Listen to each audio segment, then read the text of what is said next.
रहीम। Dear students, आज जो हमारा टॉपिक है वो है ट्रांसपोर्ट ऑफ रेस्पिरेटरी गैसेस यानी ऑक्सीजन और कार्बन डाइऑक्साइड। ये हमारे लंग्स से टिश्यू तक और टिश्यू से लंग्स तक वापस जो है कैसे इनकी ट्रांसपोर्टेशन होती है। तो जब हम इंस्पायरेशन कर रहे होते हैं यानी गैस को इनहेल कर रहे होते हैं तो उसमें जो ऑक्सीजन की कंसंट्रेशन होती है वो ज़्यादा होती है as compare to carbon dioxide. तो ये मैंने एक एल्वियोलर सैक बनाई है और इस एल्वियोलर सैक जो है इसके बाहर जो है ये एक ब्लड कैपिलरी ड्रा की है। तो इसमें ये ब्लैक डॉटेड जो हैं ये ऑक्सीजन के मालिक्यूल शो की हैं और जो दूसरे ब्लू हैं ये कार्बन डाइऑक्साइड के मालिक्यूल हैं। तो अब जो है देखें कि ये ब्लड कैपिलरीज के अंदर ब्लड फ्लो कर रहा है, ये इसमें ये रेड ब्लड सेल शो किए हैं। तो होता क्या है कि जो ऑक्सीजन है वो जब एल्वियोलर सैक से ब्लड कैपिलरी के अंदर इंटर होती है ड्यू टू हायर प्रेशर या higher concentration gradient in the alveolar sacs as compare to blood, तो ऑक्सीजन मालिक्यूल जो है डिफ्यूज़ करती है, डिफ्यूजन के प्रोसेस से ब्लड कैपिलरी के अंदर आती है। जब ब्लड कैपिलरी के अंदर आती है तो ये ऑक्सीजन आगे ट्रांसपोर्ट दो मेथड से होती है। एक तो ये देखें कि ये ऑक्सीजन का मॉलिक्यूल डायरेक्ट ब्लड प्लाज्मा के अंदर डिज़ोल्व हो रहा है, ब्लड प्लाज्मा के ज़रिए से ट्रांसपोर्ट होगा। दूसरा देखें ऑक्सीजन के मॉलिक्यूल आके रेड ब्लड सेल के साथ अटैच हो रहा है। यानी रेड ब्लड सेल के अंदर जो है जो हीम ग्रुप होता है, हीमोग्लोबिन जो होता है उसके साथ जाके हीमोग्लोबिन के जो आयरन मॉलिक्यूल्स है उसके साथ ऑक्सीजन जाके अटैच होता है और ये ऑक्सी हीमोग्लोबिन बना देता है। और इस तरीके से ये जो ऑक्सीजन के मॉलिक्यूल्स हैं वो ब्लड के अंदर एंटर होते हैं और ये ब्लड इस ऑक्सीजन के मॉलिक्यूल्स को फिर बाकी बॉडी की पार्ट्स की तरफ जो है इसको ट्रांसपोर्ट करता है। तो अब देखते हैं कि जैसे वहाँ पे मैंने डायग्राम में आपको बताया है कि ट्रांसपोर्टेशन ऑफ ऑक्सीजन जो है दो फॉर्म में होती है। एक तो ये होती है कि डायरेक्ट प्लाज्मा के अंदर डिज़ोल्व होती है जो कि 3% होती है और हीमोग्लोबिन के साथ जो HP है, HP stand for haemoglobin, haemoglobin के साथ जो कंबाइन होती है वो 97% होती है। ठीक है जी।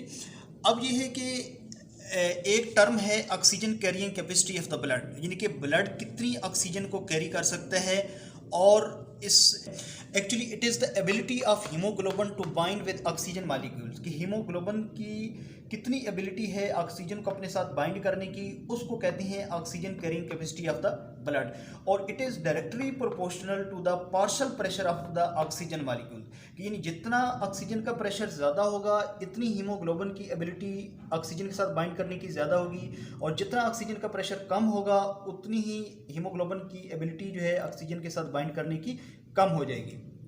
तो अब देखें जो पार्शियल प्रेशर ऑफ ऑक्सीजन है लंग्स के अंदर होता है वो तकरीबन होता है 100 mm मर्करी होता है, जबकि टिश्यू के अंदर जो है ऑक्सीजन का जो पार्शियल प्रेशर होता है वो 60 mmg मर्करी होता है। तो अब लंग्स के अंदर जब ये पार्शियल प्रेशर ऑक्सीजन का ज़्यादा होगा तो एज़ कम्पेयर टू टिश्यू या एज़ कम्पेयर टू ब्लड तो ऑटोमेटिकली लंग से यानी एल्वियोलर सैक से ये हायर प्रेशर से लोअर प्रेशर की तरफ जो है इसकी डिफ्यूजन के प्रोसेस से इसकी मूवमेंट्स होगी। अब देखें नीचे इधर आ जाएं जी। इसमें देखते हैं कि मैक्सिमम जो कैरिंग कैपेसिटी है ब्लड की वो तकरीबन होती है 20 ml पर 100 ml ब्लड, यानी अगर 100 ml आपका ब्लड हो तो उसके अंदर जो ऑक्सीजन होती है वो तकरीबन 20 ml के करीब होती है, लेकिन ये बड़ी आइडियल कंडीशन में होती है। तो नॉर्मली जो है आर्टरी ब्लड के अंदर यानी जो ऑक्सीजनेटेड ब्लड होता है उसमें जो ऑक्सीजन होती है वो 19.4 ml होती है पर 100 ml ब्लड के अंदर। और वीनस जो ब्लड होता है यानी जो डीऑक्सीजनेटेड ब्लड होता है उसके अंदर 14.4 ml पर 100 ml ब्लड होता है। तो अब देखें इन दोनों का डिफरेंस कितना है, 19.4 और 14.4, तो डिफरेंस 5 आ जाता है। इट मींस कि जो ऑक्सीजन हम कैरी करके लेके जाते हैं आर्टीरियल ब्लड के अंदर यानी ऑक्सीजनेटेड ब्लड के अंदर वो 19.4 होती है और जो टिश्यू को सप्लाई होती है जो ऑक्सीजन रिलीज होती है वो 5 होती है और 14.4 जो है दोबारा वापस वीनस ब्लड के ज़रिए से वापस कर सके। तो इसमें 3 फैक्टर्स हैं। एक तो यह है कि कार्बन डाइऑक्साइड की कंसंट्रेशन है, सेकंड फैक्टर टेम्परेचर है और थर्ड फैक्टर पीएच लेवल है ब्लड का। अब जो कार्बन डाइऑक्साइड है अगर partial pressure of carbon dioxide जो है वो ग्रेटर होगा, ठीक है, तो क्या होगा कि जो हीमोग्लोबिन है उसकी जो बाइंडिंग कैपेसिटी है वो लो हो जाती है। तो इसकी बाइंडिंग कैपेसिटी की लो होने की वजह से ऑक्सीजन रिलीज हो जाती है और वो ऑक्सीजन टिश्यू के अंदर चली जाती है। तो अब यह है कि टिश्यू लेवल के ऊपर आपको पता है कि जो हमारे सेल्स हैं वो रेस्पायर कर रहे होते हैं, सेलुलर रेस्पिरेशन हो रही थी है और कार्बन डाइऑक्साइड प्रोड्यूस हो रही है। तो टिश्यू लेवल के अंदर ऑटोमेटिकली जो partial pressure of carbon dioxide है वो हायर होगा एज कम्पेयर टू ब्लड। तो वहाँ पे क्या होगा कि जो हीमोग्लोबिन है वो ऑक्सीजन को रिलीज़ कर देगी।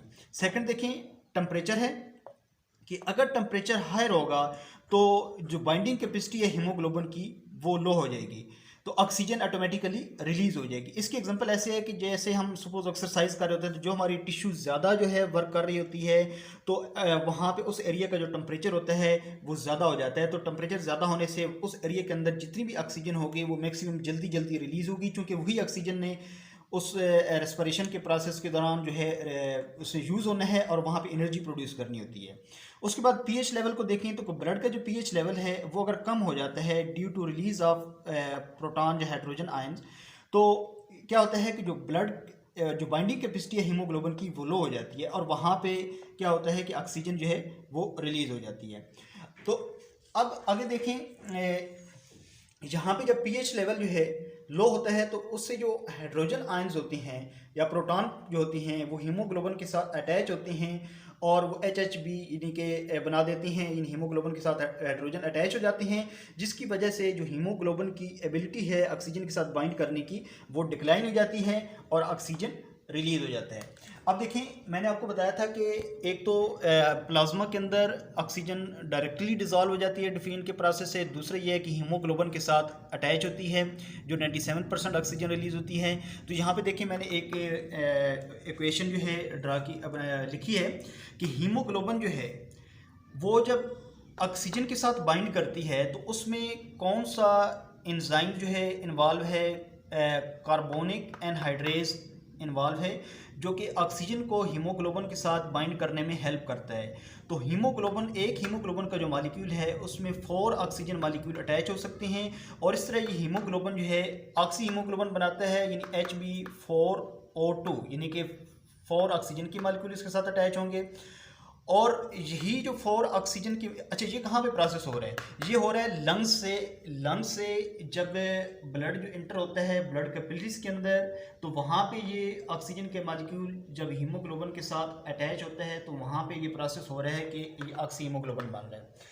फिर यही ब्लड जब टिश्यू लेवल पे जाता है तो वहाँ पे क्या होता है कि ये जो प्रोटॉन है यानी हाइड्रोजन आयन जो कि कार्बन डाइऑक्साइड जब एक्चुअली जाती है ब्लड के अंदर इंटर होती है तो वो कार्बोनिक एसिड बनाती है और वहाँ से कार्बोनिक एसिड जो है डिसोसिएट होता है और वो बाइकार्बोनेट आयंस बनती हैं और साथ ही प्रोटॉन बनते हैं और वो प्रोटॉन जो है इस हीमोग्लोबिन के साथ अटैच होती हैं।